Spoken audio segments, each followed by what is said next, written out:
Welcome to the Coach's Corner. We're here at the Tivoli Tap House where we have some great food and great beer. Perfect place to come get a Hellas and a hamburger. So, I'm Coltin Lash along with my boy Hector Cervantes. Hector, how you doing today, man? I'm doing good, brother. I'm doing good. You know, my weekend, personally, it was good. But, you know, even better is going to be tomorrow's Champions League. I'm looking forward to this week. Champions League, that's exciting. Yeah. Yes. I also had a very good weekend, minus the fact that the Denver Broncos played so bad and were 0-4 through a quarter of our season. But that's all right. I'm looking forward to today's show. So, Hector, who do we have joining us today on the show? I'll tell you about that. So we'll start with a little bit of soccer with head coach Tracy Chao. We'll then transition into some volleyball talk with head coach Glen. And for our grand finale, we have a volleyball player. In this case, it's going to be Kayla White. Awesome. Sounds like some cool people coming on the show today. And don't forget, we have Roadrunners Trivia today, so we're going to try to stump Coach Chao again, who has no points at this current time. But before we bring her on, let's catch everybody up on some Roadrunners news. So the men's soccer team kicked off the weekend with a matchup against Colorado Mesa at home. Both teams went back and forth for 80 minutes trying to find the back of the net. The Mavericks finally broke through in the 84th minute on this header. The Roadrunners had a free kick late. Yannick Schad sends one past the wall, but it's saved. MSU Denver falls 1-0 and would fall 2-0 on Sunday. Let's get into some women's soccer as head coach Chao squad made their way west to battle Colorado Mesa. The Roadrunners jumped on the board first on goal from Paloma Train on the 9th minute. But the Mavericks answered back with a tie in the 81st minute. This one heads into overtime, and it's Aaron Melendez with a game winner to give MSU Denver a 2-1 win. They would tie Western Colorado on Sunday 1-1. Let's keep the good times rolling as our volleyball team traveled the 5 miles to take on the 12th ranked team in the nation in Regis University. And it was the Roadrunners who pulled off the 3-1 upset win. Coach Glen's squad racked up 11 service aces while totaling 16 blocks to earn the team's 8th win of the season. They would also defeat Colorado Christian 3-0 the following day and are now sitting atop of the RMAC standings with a perfect 4-0 record. That's impressive. That is really good. And well, finally, our women's tennis team took part in the in the ITA South Central Regional Tournament in Arlington, Texas. Freshman Brooklyn Ross led the way, defeating the #1 seed in the tournament 6-4, 6-1. What a statement by the Littleton native. She would make her way to the quarterfinals before falling 6-4, 6-2. It was a great run by Brooklyn, and it's going to be a fun watch, a fun way to watch her Roadrunner career unfold. So now we welcome in head coach of the women's soccer team, Tracy Chao. Tracy, how you doing? Good, guys. Good to see you guys again. Hey, Hector, how are you? Hello. So our fearless leader, Eric Lansing, was following a couple of your student athletes around with a camera last week. Could you tell us what he was working on? Oh, yeah. We've been talking a lot about doing a day in the life of a student athlete and just seeing what it's like to be a women's soccer player from start to finish. So, you know, having an opportunity to see what they go through on a day-to-day basis is pretty cool. So wanted to capture that and hopefully put together a really cool production to show. That's cool. Yeah, so Eric was telling us that this video will help recruiting. So how showing off the day of the in the life of your athletes help bring potential student athletes to MSU Denver? Yeah, everybody's got a similar schedule wherever you go. So it's really just showing what we do here with the things that we do at MSU Denver from a women's soccer perspective, what they do when they wake up and we go and train, to go to weights and class and being truly a student athlete, which is pretty cool. So, you know, it's just one of those things where everybody has the same sort of routine. Everybody's got practice, everybody's got weights, everybody's got classes. But how do we do it here? And what's the unique part that we can share with everybody in our culture?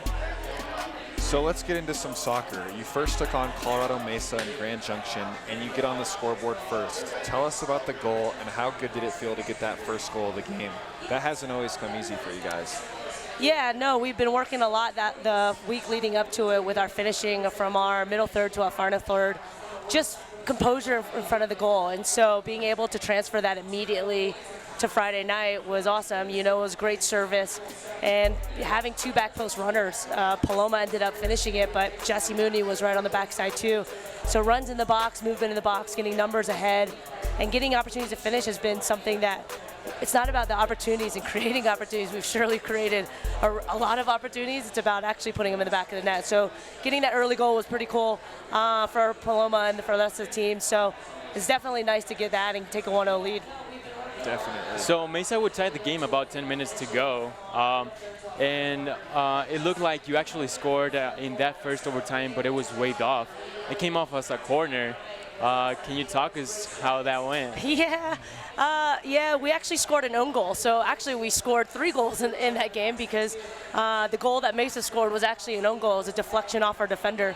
So we went into the first overtime and in the second overtime and then got a corner kick, and the ball was bouncing out, and Kayla White, one of our freshmen, ended up spiking the ball with her hand and ended up finding a way back in the net. So it was actually, she came up to me and she said, "Look, Coach, you told me to get it in however I could," and that was the first thing that came to my mind. So, it was just one of those things. It was just a reaction. Wrong sport, though. So Jenny's up next, so we'll talk to her about her spiking, how her form was in the spike. Yeah. Have you ever scored an own goal? Personally? Yes. Me? Yeah, probably. Yeah. I'm sure. In the amount of years of coaching and playing, I'm sure there's a lot of own goals. It's just unfortunate, the player shot the ball and Taylor stuck her leg out to block it. It just deflected perfectly into the side, and goalkeeper's obviously reacting to the shot, not to the deflection. And so when that happens, it's a quick reaction to get into the post. So that was a bit tough. Yeah, wrong place at the wrong time. Yeah, for sure. So it goes into the second overtime, Coach. Take us through that game-winning goal that was beautifully set up by Nayeli Baez. Yeah, rewind one more player, and you have Yaya Gamboa on the ball in about the middle, top of the final third, and she serves a brilliant ball over to Nye, who was creating width and able to get in behind the back line. So created great width, got in behind, and to be honest, it was one of those things where she had pressure on her. So for her to have the composure to bring it down, take a touch, bring it down again, and then take a touch to the end line was fantastic. We've been working a lot about our composure inside the box, and she had that, and she took a touch, and it allowed for Addie Melendez to make a really hard run to the near post, and she served it. She didn't even serve it. She just had to pass it right across, and Addie was able to finish right there to end the game. So it was fantastic. It was clinical. It was something that we've been working on, and so that her ability to have that composure and drive to the end line and put one across and have a runner there was awesome. Definitely. An overtime win always got to feel good. Yeah, and then I'm sure you see everybody rush in the field too, which is awesome. That's the best part. Certainly. So the quote in the recap by our own Nate Lake says you guys gave Baez a hug because of the way she composed herself leading up to the play. Are those the moments you remember most when watching an athlete grow and figure them out? Yeah, it's being a coach and being an athlete, it's tough. There's so many highs and lows to a game within a moment, and of course throughout the season. And we've certainly experienced that this season. I mean, I'll tell you what, the one thing about this team is they're fun to watch. The things that they're doing on the field is really fun. How we're combining, how we're creating chances. And it's tough to not see all the amount of chances that we've had to be able to finish a little bit more. So in those moments when you see somebody when Nayeli does something like she did at the end of the game, as they walked over to, give the crowd a hand and come back, the first thing I can do is I just have to give this kid a hug. She had the composure. She did exactly what we asked for. She did exactly what we've been working on. So those are the moments that are really cool. And I think probably surprised, because then after that 3 or 4 other players walked, I was like, I want to hug. So I ended up hugging the whole team. But it was a great moment for us and a moment that we needed as a team. That's awesome. Started the whole hugging trend. Yeah. Well, we should start hugging then. In our intro, we'll hug. Perfect. Sounds good to me. Yeah. So a big win over Mesa in their home pitch. You took on Western Colorado on Sunday. Another overtime game for your squad. Can you talk us through that game? Yeah, it's definitely not easy getting into another overtime. So, for us, we had the chances. I give Western the credit. They worked their butts off. They were really good at what they did. And so blocking shots, getting numbers behind the ball. you know, we had 39 chances, 11 on goal. They had 1 shot on goal and capitalized. So, you know, giving a 1-1, I don't know. They worked hard. So at the end of the day, you know, should we have won? I don't know. We certainly had the opportunities. Should we have lost the game? Certainly not. So, you know, it's hard. But to get 4 points on the road, it's been a really long September for us. We've been on the road the last 3 weekends, and this was our last weekend of that stretch. So give credit to the team for getting up and hitting the road, and getting 4 points on the road is always tough. So pleased for that, but ready to be home for sure. All right, Coach, time for you to get some redemption in this week's trivia. Great, Are you love ready to catch back up on that leaderboard? I'm sure I am, always. So Nick, Laura, Josh Greats are on top with 2 points, and your buddy Jenny Glen right over there has 1 point. So now's your chance. My nemesis right now. We'll be buddies later. So a couple of right answers can help you get back to the top, Coach. Here's your question. So Aransu Melendez scored the game-winning goal on Friday night. So that leads us to ask, which former women's soccer player has scored the most game-winning goals in program history? Is it A, Kylie Hanavan? Is it B, Raina Banks? Or is it C, Becca Mays? Gosh, 3 really great players, huh? Yep. You're not making this easy, are you, Lansing? Let's see.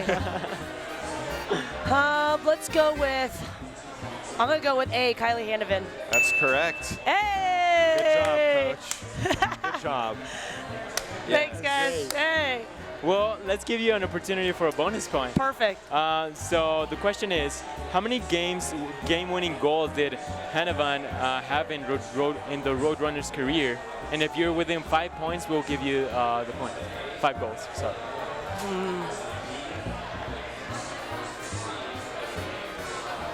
I'm going to go with 12. No. No. The actual correct one was 25. Oh, man. Way to go, Kylie. I could use you right now. Well, Coach, great job. You got your first question right, so that's always a step in the right direction. Yeah, that is. Always a blast to have you on the show with us, Coach, and it'll be great to finally have you back home this weekend. Yeah, appreciate it. Thanks, guys. So it's time for us to take a break, but before we do, it's time for where we bring you our tweet of the week. It comes from MSU Denver's Student Activities account, who are presenting this week's schedule for Homecoming Week. A lot of cool events taking place, including video game night and movie night. Chris Moser will be speaking on Wednesday, and of course our homecoming games this weekend. Find out all the details on the Student Activities Twitter at MSU OSA. We've got to step away, but Jenny Glen will be with us up next on the Coach's Corner.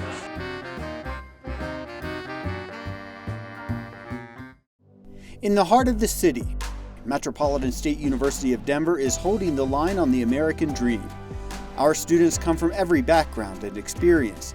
They are tenacious, purposeful, entrepreneurial. They choose the highest quality and best value in Colorado higher education, and they choose their own roads for more than 70 undergrad and graduate degrees. Relevant, hands-on, and affordable education. Discover your road to success at msudenver.edu. Let's go! Watch out and in! The Roadrunners have responded.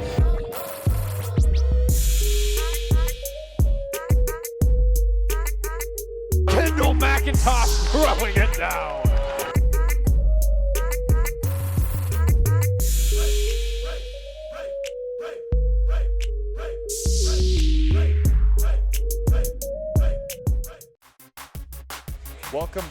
Welcome back. Before we chat with Coach Glen, we want to tell you about an awesome event happening right here at the Tivoli Tap House. They'll be hosting a mini American Beer Festival party right here next Wednesday from 6 p.m. to 10 p.m. All kinds of different breweries will be featuring their beers at this event, and you can purchase your tickets now on their Facebook page at Tivoli Beer. It's going to be a great time, and you don't want to miss out on this. So now we say hello to Jenny Glen, our volleyball coach. Thanks for coming back, Coach. Thanks for having me. It's good to see you guys again. Good to see you. So we'll talk about the games themselves here in a bit, but you are the head coach of Top of Them All in the RMAC. How does that feel to be leading the RMAC right now? People keep saying that. Well, I'm like, we're 4 games in, so it is super early. You know, obviously we've only played 4 matches. There's a lot of season to still be played. So I am happy we're 4-0. I can't complain about that for sure, but we just take it one match at a time. That's the way to go. Yes, for sure. So are you surprised how quickly the success is coming with so many new faces in the squad? Yes and no. You know, this group is a really hardworking group. They're really motivated. So when you put that together, I think that's what's creating allowing us to have early success. You know, yes, we have a lot of new people in different places, but we have a lot of returners that have been in the program for multiple years. So I think the combination of kind of who we are and our character as a group is definitely helping the process move along quicker. So let's get into this past weekend. You took on 12th ranked Regis at their gym on Friday. They took the first set, but then you bounced back and took the next 3. What changed between that first and second set? Honestly, sometimes it just takes a little bit of time to get into the flow of the match. We definitely served really tough on Friday night. Our serving was kind of the difference maker. If you even look at the stat sheets, really similar in all areas except the serve and pass game. So we were able to serve a little more aggressive, put pressure on them, which then kind of caused them to back down from the service game, which allowed us to have a really good passing game. So, you know, if that team is not in system, they are a lot easier to defend. If they are in system, they're really, really sharp offense. So we knew that was a piece we had to do, and I think our serving game kind of finally fell into place starting in that second set. Well, I'm glad to hear you won. Yes, me too.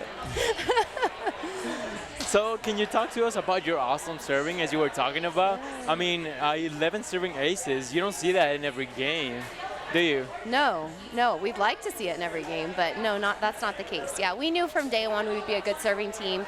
We allow a lot of errors, so it's kind of part of our philosophy. So we are aggressive. We like to put pressure on people. We knew blocking, serving, those would be areas that we would have strengths in this year. So it's good to see that coming, and it makes us really hard to play against when our serving game's on.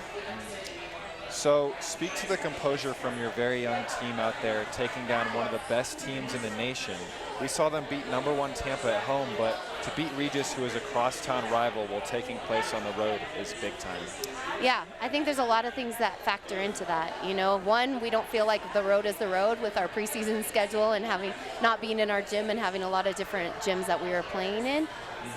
Yeah, and 2, we've gone through a lot, and we've had a lot of tough matches, and so we learned from those tough matches, even Tarleton on our home floor. So it's fun to watch this group grow, and we did really play composed volleyball throughout the entire weekend.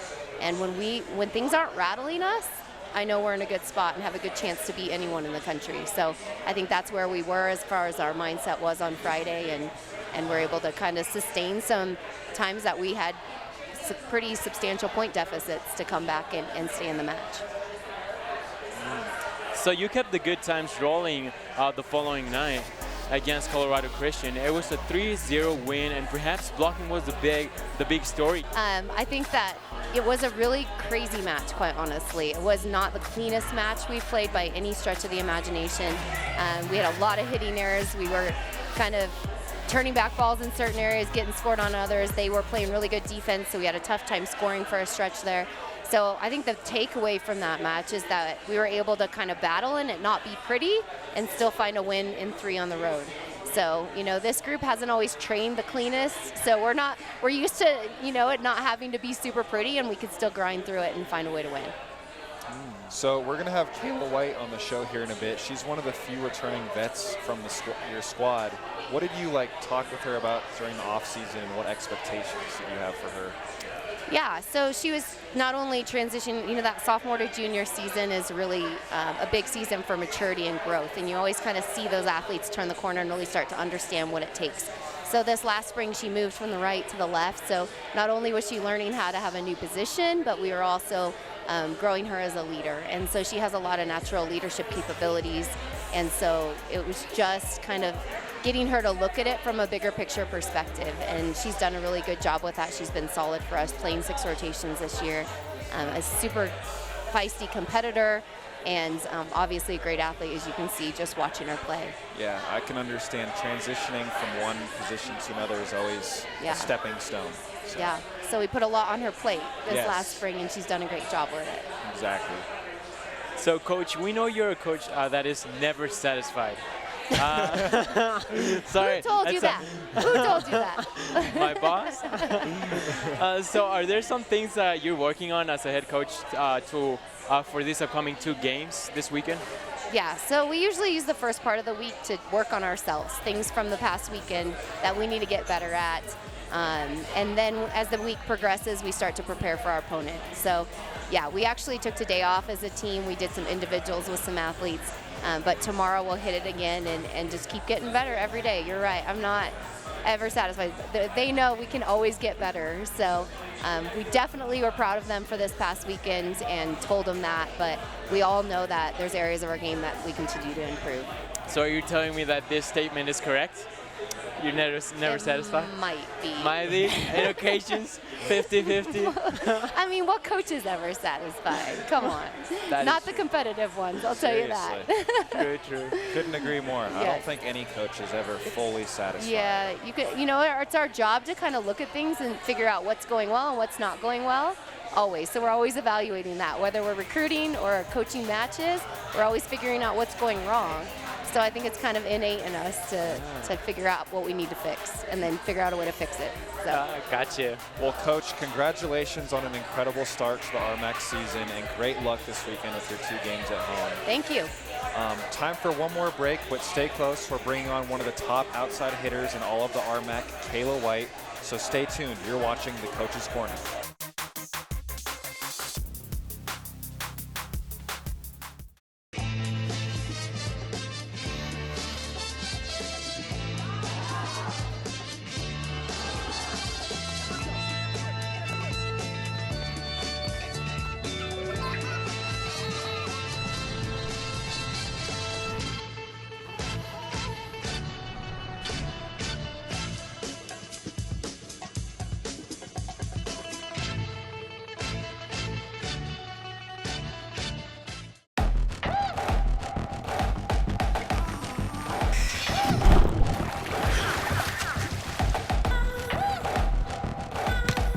Enough. Yeah, I'm over it. We shouldn't need commercials to tell you we're powerful. No thanks. Genders don't play sports. Athletes do.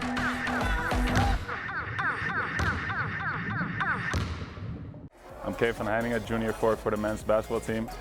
So here's Stoudemeyer. That one is vehemently rejected by Kane Van Heinigen. And you're watching the Coach's Corner. Get rowdy. So glad you're back with us. We now welcome junior outside hitter from the volleyball team, Kayla White. Kayla, thanks for joining us. Thank you. Glad to be here. Awesome. So your team is currently the top team in the RMAC standings. How does that feel and how excited are you to see this? I am pretty excited. I don't think we've ever been first since I've been at Metro. Regis was a big game, so I'm actually very excited. I'm looking to continue it as well, but I'm just kind of taking it as it is. Like, the next game is very important, just like last game, so yeah. Definitely. What was that locker room like after you guys beat Regis on their home floor? You don't even want to know. It was wild. Like, honestly, the coaches were in there, and we didn't know they were going to come in so, quick, because usually, it's 5 minutes before they come in after a game. But we were going buck wild. It was popping bottles. Yeah. No, but it was really fun. It was an awesome experience to just share with my team because we've never beaten Regis. Well, for me, since I've been here, we've never beaten Regis at Regis. Every time we've beaten them, it's been at our place. So for us to walk in there and it is what it is, and and even on paper, we were supposed to lose that game. We came in there with the freedom to play, just the love of the game, and to show them what we had. And it was awesome. We took care of business in 4, so yeah. Sure, yeah, to beat a team away is always a great feeling. Especially their crowd. Oh, yeah. Home team. So are you surprised to see this very young team earning success so soon? I don't think so. No. Going into this year, I knew we had a lot of talent, and we are a very young team. Most of the people on the floor haven't been on the floor or haven't been in those positions. So, we have a freshman outside hitter. I was right side last year. Caden wasn't all-time libero last year.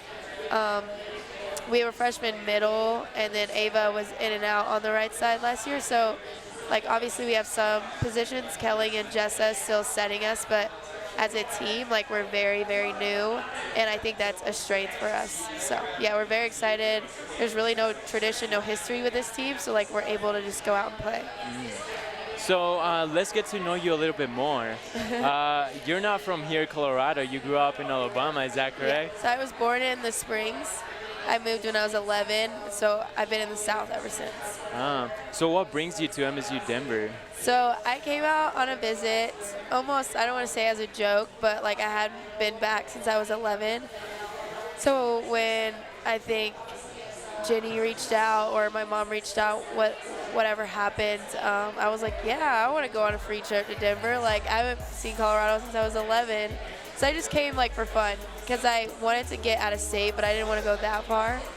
And then I came out here and I was like, I miss this place. Like I'm from Montgomery, Alabama, like not much city to see. And when I saw it, I was like, I can do this. Like this is really nice. That's pretty cool. That's pretty cool. That's cool. Denver is ranked the second best place to live in the country, so that's sweet. I hit the lottery. Hit the lottery, exactly. So we're not sure how much snow you get in Alabama, but what was that like for you to see all the snow here, like once you came back? My freshman year there wasn't that much, but this past year was like, whoa, okay. I do not trust myself driving in snow, so like when it snows, I ride the bus to school like, nope. Do I need food? No, not go and get it because I just don't want to take the risk. But it was like, I think the cold gets me the most, like walking in it. Like, I don't know, like getting my feet wet. I think that's like the most annoying thing. Yeah. But like to look outside your window and see like just all white is super dope too. Yeah. So what do you miss the most about Alabama? The food, weather? Yeah. For sure the food. I don't miss the weather. I love the weather here. Very cool, you know, not too humid. But I miss the food for sure. Yeah, a lot of like soul food, seafood. That's what I miss the most. What's your favorite food? I like catfish, gumbo. Yeah. Those are good choices. Yeah, very good. Yeah. So what are you studying here at MSU Denver, and what are your plans or your dream job after graduating? I'm a sport management major. However, I want to go into law after this, so I'm just, you know, getting my undergrad, and then hopefully after this I get accepted into law school somewhere. But yeah. So you're hoping? Yeah. Any thoughts of playing volleyball after college? Yes. I think that's always in the back of an athlete's head. I don't think we ever want to give up the game, but honestly, I think you have to like think about your body and like, you know, the toll that, you know, takes place when you're playing. I think this year has definitely been, I mean, I think it's hit me harder this year ever. Obviously, when I'm a freshman, I'm like, I don't even have to warm up. Like, let's go play. But this year, I'm like, I need like 10 reps before we start practice. So I think I'm going to see how my body feels, and we'll go from there. Okay. Certainly. So tell us a little bit about Coach Glen. What is she like away from the cameras? Is she still intense, or do you see a side that we don't see from her? I think Jenny Glen is a you see what you get type of person. She's the same like behind closed doors as she is in front, or whatever that saying is. She's a very like a go-getter type of mentality, like very competitive. Doesn't matter what you're doing, she's gonna try and win. She's a straightforward person, so like if she wants to help you or if she doesn't like what you're doing, she will correct you. Like she's straightforward in everything she does, which I think is a positive because you need a coach that like lets you know what's wrong and what's right. So yeah, what you see is what you get. Super competitive, sassy, I love it. But yeah, she's a really good coach. Gotcha. So your mom has quite the volleyball history, having played at LSU, played for the U.S. national team, and currently coaches Alabama State. So volleyball is must be in your blood, right? Yeah. So what was it like having your mom so involved in volleyball? Yeah. I think it was like a blessing in disguise because Since my mom is like very heavily like in volleyball, I've learned a lot. I've learned so much, whether that's hitting, passing. Like obviously I'm not that tall, but neither was my mom. She was an undersized middle, just like I'm an undersized outside hitter. And like her mentality and everything she does, I think I've developed that as well. So having her by my side mentally as a coach, like has really helped my game in general. But yeah, she's incredible. Pretty cool. Kayla, thanks so much for being on the show tonight, and great luck this weekend at home. Thank you so much. Yeah, of course. So before we call it a show, let's tell you what's coming up this weekend in Roadrunners sports. And there are a ton of home events, so get that calendar out and get your pens ready. Let's start with some soccer, and both teams are at home this weekend.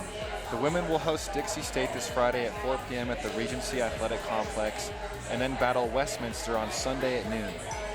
The men will welcome in South Dakota Mines on Friday at 6:30, and then take on the always tough Colorado Mines on Sunday at 2:30. Roadrunners TV will be out there at the rack all weekend long to bring you all of the action. Kayla and her volleyball team will be back at the Herrera Event Center this weekend.